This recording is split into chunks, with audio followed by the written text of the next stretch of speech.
আমি বিরক্ত হয়ে নিজের অতীত নিয়ে বসে বসে ভাবছিলাম। কি ভাবছিলাম আর কি হয়ে গেল? সব দিক থেকেই আমার হতাশ ঘিরে ধরেছে। প্রতিদিনের ঝগড়াঝাটিতে আমি বিরক্ত হয়ে গেছি।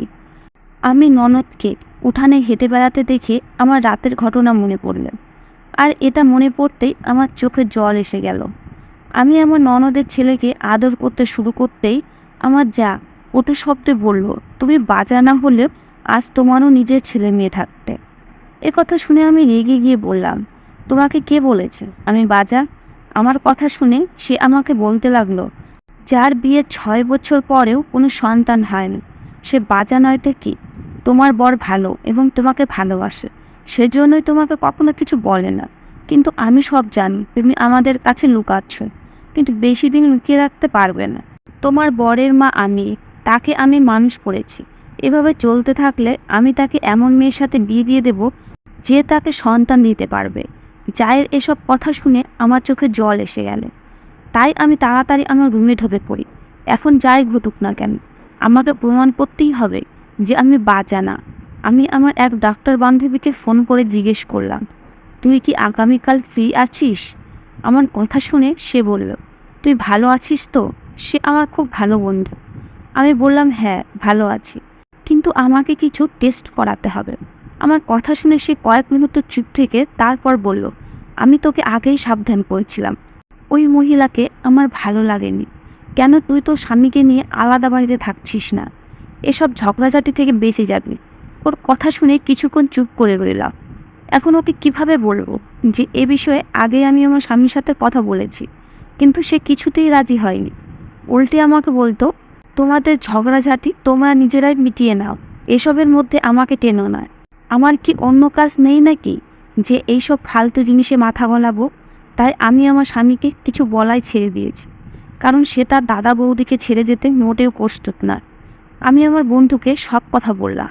সে আমার কথা শুনে চুপ হয়ে গেল এবং আমাকে আগামীকাল তার সাথে যেতে বলল। যাই হোক না কেন, আমার টেস্ট করাতেই হবে। কিছুক্ষণ পর আমার স্বামী বাড়িতে এসে উঠানে খেলতে থাকা বাচ্চাদের আদর করতে লাগলো। আমি আবারও চিন্তায় মগ্ন হয়ে ভাবছিলাম, আমি কেমন মেয়ে যে তার স্বামীকে সন্তানের সুখও দিতে পারলাম না। চোখ বেয়ে জল গড়িয়ে পড়তে লাগলো। আর আমি আমার ভবিষ্যৎ নিয়ে ভাবতে লাগলাম। জানি না আমার কি হবে। আমার স্বামী অন্য কাউকে বিয়ে করলে আমার কি হবে? কোথায় যাব? আমি স্বামীকে খুব ভালোবাসি, কোনো অবস্থাতেই তাকে শেয়ার করতে পারবো না।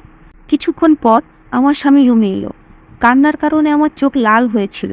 সে চিন্তিত হয়ে কি হয়েছে জিজ্ঞেস করতে আমি ফুপিয়ে ফুপিয়ে কাঁদতে লাগলাম। আর আমাকে যা যা বলেছে তাই বলা। সে কিভাবে তোমার বোনের সামনে আমাকে নিয়ে বাজে রসিকতা করে। কি যে করি, আমি বাড়িতে এসে একটু বিশ্রাম করব কি, আসার সাথে সাথে তোমাদের ঝামেলা শুরু হয়ে যায়। আমি আগেও বলেছি এইসব বিষয় আমাকে জড়াবে না। বৌদি যদি কিছু বলেও থাকে তুমি তার কথা মেনে নেবে, কারণ সে তোমার চেয়ে বড়। যদি সে ভুল করেও থাকে তাহলে তার সাথে তর্ক করো না। মায়ের মৃত্যুর পর তিনি আমাকে মানুষ করেছেন। এখন আমি গিয়ে যদি তাকে কোনো প্রশ্ন করি তাহলে তিনি কতটা দুঃখ পাবেন। যাকে সে ছেলের মতো করে খাইয়ে পরিয়ে মানুষ করেছেন, সেই আজ বউয়ের হয়ে তাকে প্রশ্ন করতে এসেছে।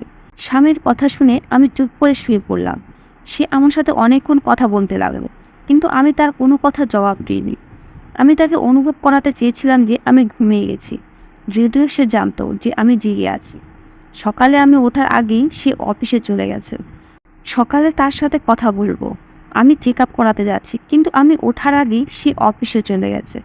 আমি যখন ঘুম থেকে উঠি তখন আমার যা রান্নাঘরে ছিল। আমাকে দেখা মাত্রই শুরু করে দিলেন, চোখ খুলেছে মহারানী, এটা তোমার বাবার বাড়ি না, শ্বশুর বাড়ি। তোমার মা এখানে নেই যে তোমার ভাই ফরমাস খাটবে। আমি যায়ের কথায় ধ্যান দিলাম না। আমাকে 9টার চেক আপে করাতে যেতে হবে। এখন প্রায় 8টা বাজে, তাই তাড়াতাড়ি রেডি হতে শুরু করলাম। আমার যা জিজ্ঞেস করলেন আমি কোথায় যাচ্ছি, আমি তার কথায় কোনো উত্তরই দিলাম না। এতে সে রেগে আগুন হয়ে গেল। আমি 9টা বাজার 10 মিনিট আগে হাসপাতালে পৌঁছালাম এবং আমার বন্ধু আগে থেকেই সেখানে আমার জন্য অপেক্ষা করছিল। ওকে দেখে আমার চোখে জল এসে গেল। আমার চোখে জল দেখে ও বলল, আমি ভেবেছিলাম তোরা সন্তান না নিয়ে আরও কিছুদিন ফ্রিভাবে কাটাতে পার। আমি ভেবেছিলাম তোরা সন্তান না নিয়ে আরও কিছুদিন ফ্রিভাবে কাটা জীবন আমি ভেবেছিলাম তোরা সন্তান না নিয়ে আরও কিছুদিন ফ্রিভাবে জীবন কাটাতে চাস। তোরা তো একে অপরকে ভালোবেসে বিয়ে করেছিলি। ভালোবাসা শব্দটা বিরক্তি নিয়ে আস্তে আস্তে বললাম, আর অতীতে হারিয়ে গেলাম। আমার নাম সুহাগ, বাবা মায়ের একমাত্র সন্তান। বাবা একটি স্কুলের শিক্ষক ছিলেন, আর মা ছিলেন একজন গৃহিণী। বাবার উপার্জনে আমার ভালোই ছিলাম। আমিও মায়ের কাছ থেকে ঘরের কাজ শিখেছি, কিন্তু আমার পড়াশুনোর খুব শখ ছিল।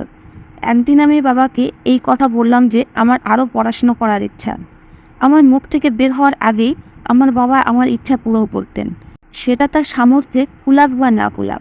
এবারও তিনি আমাকে একটা ভালো কলেজে ভর্তি করিয়ে দেন। আমি আমাদের পরিবারের প্রথম মেয়ে যে কলেজে গিয়েছি। পরিবারের সবাই এই নিয়ে অনেক হইচই করে। বাবাকে বলে মেয়ে হাতছাড়া হয়ে যাবে, কিন্তু বাবা আমার উপরে আস্থা ছিল। কারো কথা না শুনে তিনি আমাকে কলেজে ভর্তি করিয়ে দেন। বাবা ছোটবেলায় তার বোনটির ছেলের সাথে আমার বিয়ে ঠিক করে রেখেছিলেন, কিন্তু আমি তাকে পছন্দ করতাম না। লোফার এবং বাটপাস হিসাবে এলাকায় তার খ্যাতি ছিল। কলেজে আমার অনেক বন্ধু তৈরি হয়েছিল, কারণ প্রথম আমি খুব হাসি খুশি এবং দ্বিতীয়ত আমি বুদ্ধিমান ছিলাম। কলেজে সকল শিক্ষক আমার প্রশংসা করতেন এবং অন্যদের কাছে উদাহরণ দেওয়ার সময় আমার কথা উল্লেখ করতেন। কিন্তু একটি মেয়ে কেন যে আমার হিংসা করতো তা বুঝতে পারতাম না। আমি ওর কি ক্ষতি করেছি কি জানি। 2-3 বার ওর সাথে কথা বলার চেষ্টা করি, কিন্তু আমার প্রতি ওর ব্যবহার খুব খারাপ। ওর ব্যবহারে আমার মনে হতে লাগলো মেয়েটা হয়তো আমাকে পছন্দ করে না। সে সবসময় আপ্রাণ চেষ্টা করতো কোনো না কোনো শিক্ষককে দিয়ে আমাকে অপমানিত করার, কিন্তু আমি সবসময় বেঁচে যেতাম। এখন তো আমি ওর থেকে দূরে দূরে থাকার চেষ্টা করতাম। একদিন আমার এক বান্ধবী এসে আমাকে বলল যে রিয়া তোর নামে সবসময় সব জায়গায় বদনাম করছে। তার কথা শুনে আমি ভয় পেয়ে গেলাম। পরে জানতে পারলাম যে আমার লোফার বাগদত্তার নাম আমার সাথে জুড়ে দিয়ে উল্টোপাল্টা কথা রটাচ্ছে। তার কথা শুনে আমি কাঁদতে কাঁদতে প্রিন্সিপালের অফিসে গিয়ে তাকে সব খুলে বললাম। তারপর রিয়া সবার সামনে আমার কাছে ক্ষমা চেয়েছিল। তারপর আমার সাথে বন্ধুত্ব করে নিল। আমি জানতাম না সে দুমুখ সাপ, আমার চিরশত্রুও। সে আমার বাড়িতে আসা যাওয়া শুরু করে। একদিন সে আমার ঘর থেকে বের হচ্ছিল, যখন আমার বাগদত্তা ঘরে ঢুকছিল। আমার বাগদত্তা একদিন লোফার, কিন্তু সে খুব হ্যান্ডসাম ছিল। আমাদের ফ্যামিলিতে মেয়েদের 20 বছর বয়স হলেই বিয়ে দেওয়ার রেওয়াজ ছিল। এখন আমার বয়স 18 বছর। আমি জানতাম যে 2 বছর পরে আমার বিয়ে হবে। আমি চাইছিলাম এমন কিছু ঘটুক যাতে আমার বিয়ে ভেঙে যায় এবং আমি আরও পড়াশুনো করতে পারি, কারণ আমি পড়াশুনো খুব ভালো ছিলাম এবং আমি আত্মবিশ্বাসী ছিলাম যে আমার স্কলারশিপ পাবো। শুধু আমার বাবা মায়ের অনুমতি দরকার, কিন্তু অনুমতি চাইতে ভয় পাচ্ছিলাম। পরের দিন আমার ভাবি শাশুড়ি আমাদের বাড়িতে এসেছিলেন এবং তিনি আমার বিয়ের কথা বারবার বলতে শুরু করেন। আমি তার কথা শুনে খুব বিরক্ত হয়ে যাচ্ছিলাম। তার ছেলের প্রতি আমার বিন্দুমাত্র আগ্রহ ছিল না।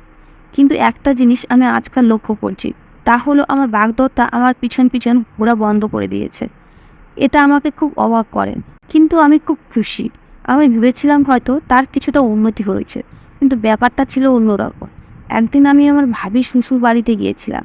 তাদের বাড়িতে আমাদের যাওয়া আসা ছিল, কারণ বাবার সাথে তাদের খুব ভালো বন্ধুত্ব ছিল এবং আমিও মাঝে মাঝে তাদের বাড়িতে যেতাম, আর আমার বাগদত্তাও আমাদের বাড়িতে আসা যাওয়া করতে। সেদিনও আমি আমার ভাবি শাশুড়িকে কিছু জিনিস দিতে গিয়েছিলাম। দেখলাম আমার বাগদত্তা ছাদে বসে ফোনে কারোর সাথে কথা বলছে। তার মুখে হালকা হাসি ফুটে উঠেছে। আমাকে দেখে কোনো রেসপন্স না দিয়েই আবার ফোনে ব্যস্ত হয়ে পড়ল। তার আচরণ দেখে খুব হাসি পেল। তারপর আমি আমার শাশুড়িকে জিনিস দিয়ে বাড়িতে ফিরে আসি। 1-2 দিন পর আবার শ্বশুরবাড়িতে গেলাম। আমি বাড়িতে ঢুকতেও পারিনি। এমন সময় আমার বাগদত্তা চিৎকার করে বলছিল যে আমি কোনো অবস্থাতেই সুহাগকে বিয়ে করব না, আমি অন্য কাউকে ভালোবাসি। আমার শাশুড়ি তাকে বলছিলেন, তোর কি মাথা খারাপ হয়ে গেছে? আগে তো তুই সবসময় ওর নাম নিতি, আর এখন কি হয়েছে যে তুই তাকে অপছন্দ করছিস? আমার বাগদত্তা বলল, ও সবসময় আমার সাথে অভদ্রভাবে কথা বলে এবং কিছু জিজ্ঞেস করলেও সরাসরি উত্তর দেয় না। আর আমি এমন বউ মোটেও চাই না। আমি এমন একটা বউ চাই যে আমার কথা শুনবে এবং আমার সাথে সুন্দর করে কথা বলবে। ওর কথা শুনে আমার মুখে হাওয়া হয়ে গেল। আমার শাশুড়ি ওকে বোঝাতে শুরু করলো, কিন্তু ও কিছুই শুনতে চাইছিল না। আমি শুধু শুনতে চেয়েছিলাম যে সে কে, যার পিছনে ও পাগল হয়ে আছে। তখনই আমার এই ইচ্ছাটাও পূর্ণ হলো। আমার শাশুড়ি আমার বাগদত্তাকে জিজ্ঞেস করলেন, সে কে? তার নাম শুনে আমার মাথা যেন আকাশ ভেঙে পড়েছে। সে আর কেউ নয়, আমার বন্ধু রিয়া। এখন আমি পুরো গল্পটা বুঝতে পেরেছি। নিশ্চয়ই সে আমার উপরে প্রতিশোধ নিতে চায়। সে ভেবেছিল আমার বাগদত্তাকে আমার কাছ থেকে ছিনিয়ে নিয়ে সে আমাকে কষ্ট দেবে, কিন্তু সে নিজের অজান্তে আমাকে অনেক বড় একটা সমস্যার সমাধান করে দিয়েছে। এখন আমি অপেক্ষা করছি কখন আমার শাশুড়ি এসে আমার এঙ্গেজমেন্ট ভেঙে চলে যায়। আর এঙ্গেজমেন্ট ভাঙার সাথে সাথে বাবা মাকে ইমোশনাল ব্ল্যাকমেল করবে যাতে আরও পড়াশোনার অনুমতি পাই। আমার মা খুব টেনশনে ছিলেন, কারণ কিছুদিন থেকে আমার হবু শাশুড়ি আমাদের বাড়িতে আসা বন্ধ করে দিয়েছিলেন। আগে তো তিনি প্রায়ই আসতেন, হঠাৎ একদিন আমার শাশুড়ি আমাদের বাড়িতে ঢুকলেন। তাকে খুব চিন্তিত লাগছিল। তিনি গিয়ে মায়ের কাছে বসে বলতে লাগলেন, আমাকে মাফ করে দিও। সেই সাথে তিনি কেঁদেও যাচ্ছিলেন। এটা দেখে আমার খুব খারাপ লাগছিল যে বাবা মায়ের ছেলের কারণে কতটা অসহায় হয়ে পড়ে। ছেলে মেয়ে বাবা মাকে দিয়ে কি সব করায়। তারপর তিনি মাকে সমস্ত কিছু খুলে বললেন যে আমার ছেলে সুহাকে বিয়ে করতে রাজি হচ্ছে না, সে অন্য কোনো মেয়েকে ভালোবাসে। জানি না মেয়েটিকে, আমি তো তার নামও প্রথমবার শুনেছি। তখন আমি আমার শাশুড়িকে বললাম যে সে আমার কলেজে পড়ে। আমার কথা শুনে তিনি অবাক হয়ে বললেন, তুমি কিভাবে জানো? আমি তাকে বললাম যে আমি সব কিছু শুনেছি।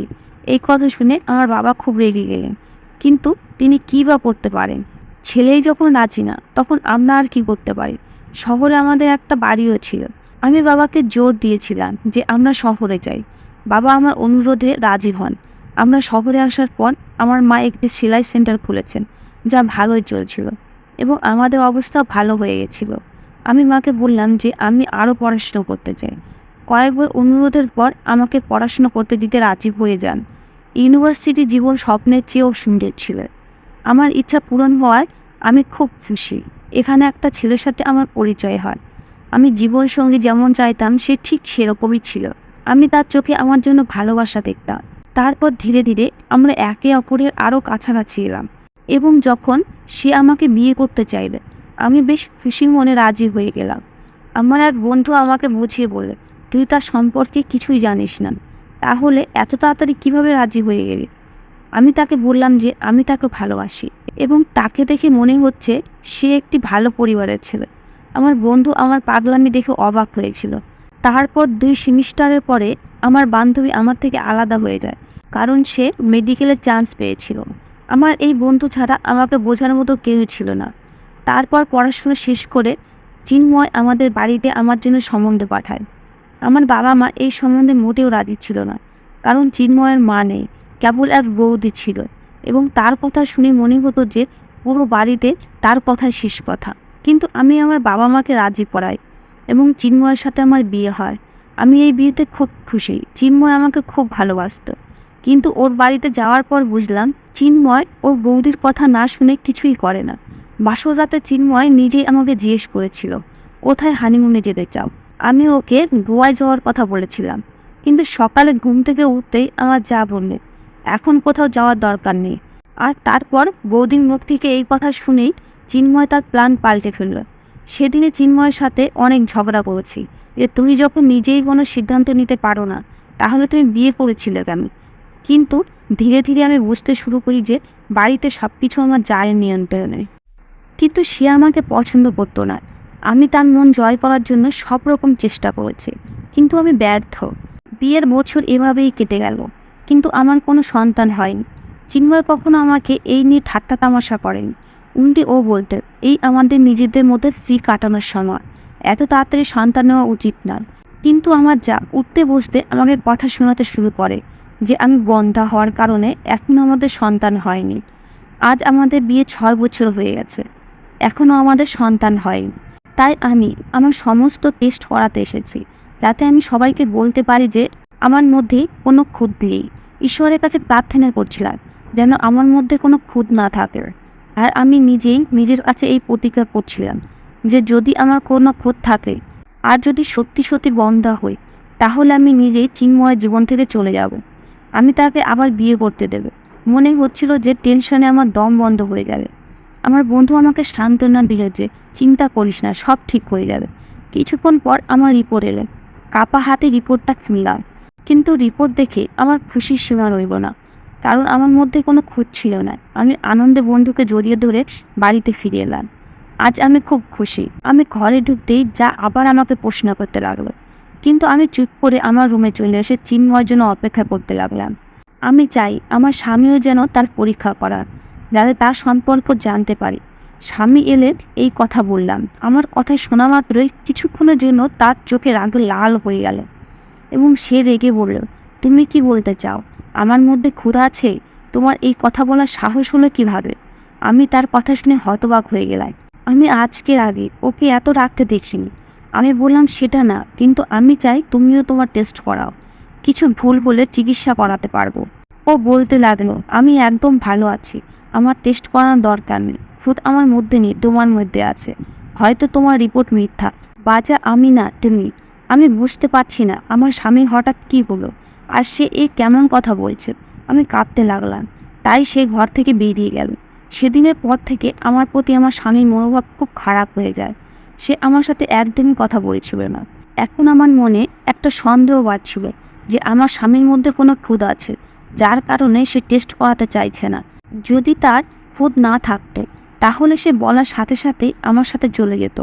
কেন যে এটাকে সে তার পুরুষত্বের অপমান ধরে নিচ্ছে জানি না।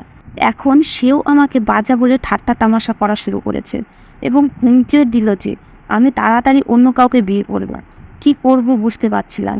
কিছুদিন পর আমি আবার আমার স্বামীর সাথে কথা বলতে চাইলাম, কিন্তু সে কিছুই শুনতে চাইল না। উল্টে সে আমার রিপোর্টগুলোকে মিথ্যা বলছিল।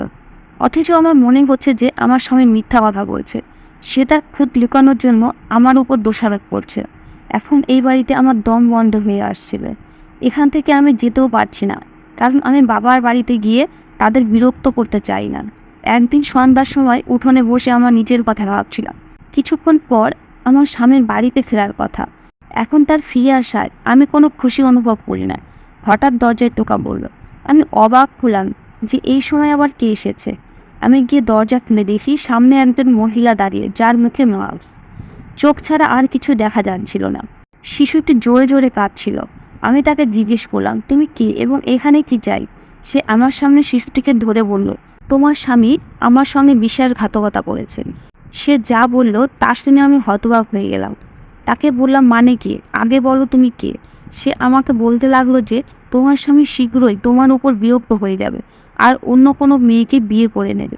ওর কথা শুনে আমার মাথা ঘুরতে লাগলো। যাই হোক, আমি অনেক দিন ধরেই লক্ষ্য করছি যে আমার স্বামী গভীর রাত পর্যন্ত কারোর সাথে ফোনে কথা বলে এবং কথা বলার সময় তার মুখে হালকা হাসি লেগে থাকে। আমি কখনোই তাকে সন্দেহ করিনি, কারণ আমি জানতাম ও কখনোই আমার সাথে বিশ্বাসঘাতকতা করতে পারে না।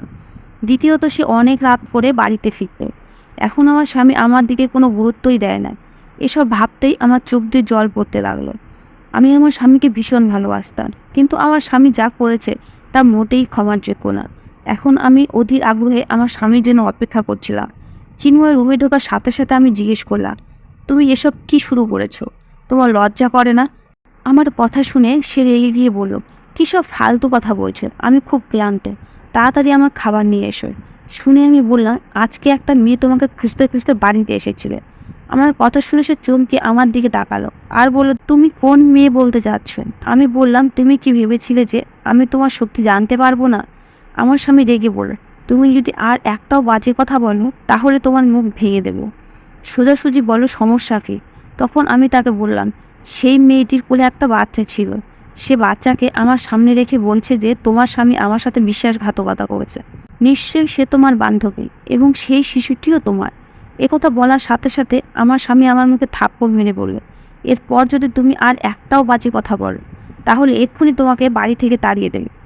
কথা শুনে আমার মনটা কেঁপে উঠল। এরপর আমার স্বামী আর আমি একে অপরের সাথে সম্পূর্ণরূপে কথা বলা বন্ধ করে দিলাম। একসাথে থেকেও আমরা একে অপরের বিষয়ে মাথা গলাতাম না। একদিন আমার শরীর খুব খারাপ হলো। পেটে এত ব্যথা ছিল যে আমি সহ্য করতে পারছিলাম না। আমার স্বামী আমাকে ডাক্তারের কাছে নিয়ে গেল। ডাক্তার আমাকে চেক আপ করে বললেন যে আপনার স্ত্রীর কিছু টেস্ট করার পরেই বলতে পারবো সমস্যা কী। ডক্টর সমস্ত টেস্ট করিয়ে যে কথাটি বললেন তা শুনে মনে হলো আমার মাথা যেন আকাশ ভেঙে পড়েছে। ডক্টর আমাকে বললেন, কেউ আপনাকে বাচ্চা না হওয়ার ওষুধ দিচ্ছে যাতে আপনার সন্তান না হয়। আমার প্রথম সন্দেহটা আমার জায়ের দিকে গেল। আমি ডক্টরকে বলছিলাম আমার স্বামীকে এই বিষয়ে কিছু না বলতে। তাই ডক্টর আমার স্বামীকে বলেছেন যে খালি পেটে থাকার কারণে আমার পেটে ব্যথা হয়েছে।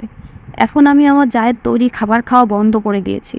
একদিন আমি আমার জাকে দুধে কিছু মেশাতে দেখেছি, যা আমার সন্দেহকে আরও পোক্ত করে। একদিন আমার মা বাবা আমাকে আর আমার স্বামীকে নিমন্ত্রণ করেছেন।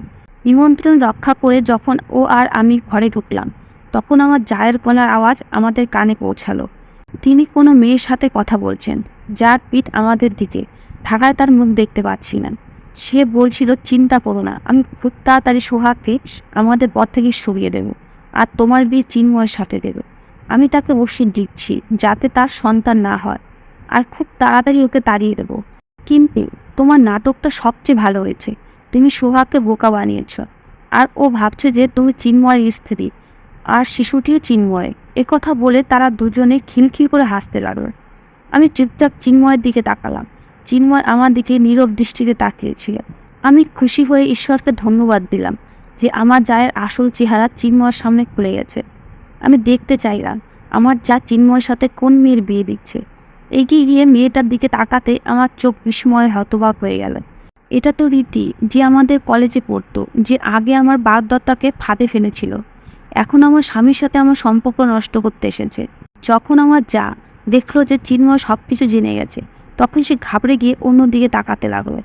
চিন্ময় কিছু বলল না, কিন্তু আমি আমার যাকে বললাম, এখন আর কিছু লুকিয়ে লাভ নেই, পুরো সত্যটা বেরিয়ে পড়েছে।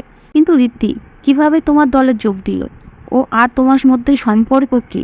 তখন আমার যা বলতে লাগলো, রীতি তার এক বন্ধুর বোন। রীতি তোমাকে ঘৃণা করে আর তোমার জীবনের সমস্ত সুখ নষ্ট করতে চায়, কারণ তুমি ওর জীবন নষ্ট করে দিয়েছো। আমি অবাক হয়ে একবার রীতির দিকে আর একবার আমার জায়ের দিকে তাকালাম। আমি বললাম, রীতির জীবন আমি কিভাবে নষ্ট করলাম? তখন রীতি আমাকে বলল, যে ছেলেটাকে আমি ভালোবাসতাম তার নাম ছিল সাগর। সাগর আমাকে খুব ভালোবাসতো, কিন্তু তুমি কলেজে ভর্তি হওয়ার সাথে সাথে আমার প্রতি তার ভালোবাসা কমতে শুরু করে। ও তোমার জন্য পাগল হয়ে গেছিল। একদিন ওর সাথে আমার এই ইস্যুতে ঝগড়াও হয়। সে স্পষ্ট বলেছিল যে সে সোহাগের কাছে তার ভালোবাসা প্রকাশ করবে। সে যেদিন তোমার কাছে তার ভালোবাসা জানাতে আসছিল, সেদিন গাড়ি অ্যাক্সিডেন্টে ঘটনাস্থলে তার মৃত্যু হয়। সেদিন আমার জীবন থেকে খুশি হারিয়ে যায়। সাগর যখন মারা যায়, তখনই আমি প্রতিজ্ঞা করেছিলাম তোমার জীবনে আসা সমস্ত সুখ আমি নষ্ট করে দেব। তাই তোমার বাগদত্তাকে আমার প্রেমের জালে ফাঁসিয়ে তার সাথে তোমার বিয়ে ভেঙে দিয়েছিলাম। কিন্তু যখন জানতে পারলাম তুমি আর চিন্ময় একে অপরকে ভালোবাসো এবং তোমরা বিবাহিত, তখন আবার আমার ভিতরে ঘৃণা জেগে উঠল। পরে জানতে পারলাম যে চিন্ময়ের বৌদি আমার দিদির বান্ধবী। তখন আমি তোমার জায়ের সাথে একটা প্ল্যান করে তোমাকে রাস্তা থেকে সরিয়ে দিতে চাইলাম। তোমার যা তোমাকে ঘৃণা করে এবং তোমার থেকে মুক্তি চান, সেজন্য সে আমার প্ল্যানে খুব খুশি হয়। চিন্ময় তার বৌদির দিকে ঘৃণাপূর্ণ দৃষ্টিতে তাকিয়ে বলল যে আমি তোমাকে মায়ের স্থান দিয়েছিলাম, আর তুমি আমার জীবন নষ্ট করার কথা ভাবছিলে। তুমি জানো আমি সোহাগকে কতটা ভালোবাসি, তবুও তুমি আমাকে আর সোহাগকে আলাদা করতে চাইলে। আমার স্বামী আর কিছু না বলে রুমে চলে গেল। পরে আমার স্বামী আমার প্রতি তার খারাপ ব্যবহারের জন্য ক্ষমা চাইল। আমি আমার স্বামীকে টেস্ট রিপোর্টের কথা বললাম। তখন সে বলল, তুমি আমাকে আগে বলনি কেন? পরের দিন চিন্ময় সে বাড়ি ছেড়ে আমাকে নিয়ে অন্য ভাড়া বাড়িতে চলে যায়। 1 বছর পরে আমি যমজ সন্তানের জন্ম দিই, একটি ছেলে এবং একটি মেয়ে। ঈশ্বর আমাদের সংসার পূর্ণ করে দিয়েছেন। আজ আমি চিন্ময় এবং আমার সন্তানদের সাথে সুখে জীবনযাপন করছি। বন্ধুরা, ভিডিওটি কেমন লাগলো কমেন্ট করে জানাবেন। ধন্যবাদ বন্ধুরা।